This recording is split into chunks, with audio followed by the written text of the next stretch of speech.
SSC 2026 সালের শিক্ষার্থীরা কিরকম হয় তোমাদের কলেজের হাত খরচটা পুরোপুরি ফ্রি হয়ে যাক। এসএসসি 2026-এ মেধাবৃত্তি ও সাধারণ বৃত্তি দেওয়া হবে। এই বৃত্তি দেওয়া হবে প্রতি 6 মাস পর পর। প্রতি বৃত্তিতে 2 থেকে 4,000 টাকা পর্যন্ত দেওয়া হবে।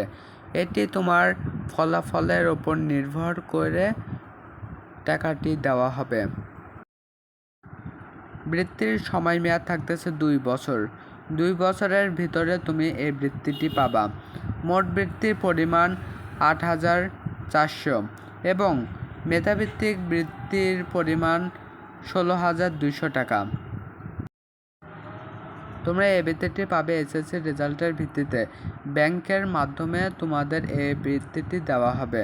তোমরা যত ভালো রেজাল্ট করবে তত বেশি করে টাকা দেওয়া হবে।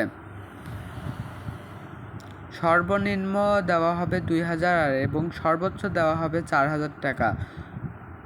সাধারণ বৃত্তির পরিমাণ 2,000 টাকা। এখন প্রশ্ন হচ্ছে যে এই বৃত্তিটি কারা কারা পাবে। এটি বোর্ড থেকে লিস্ট করে জানিয়ে দেওয়া হবে পরবর্তীতে।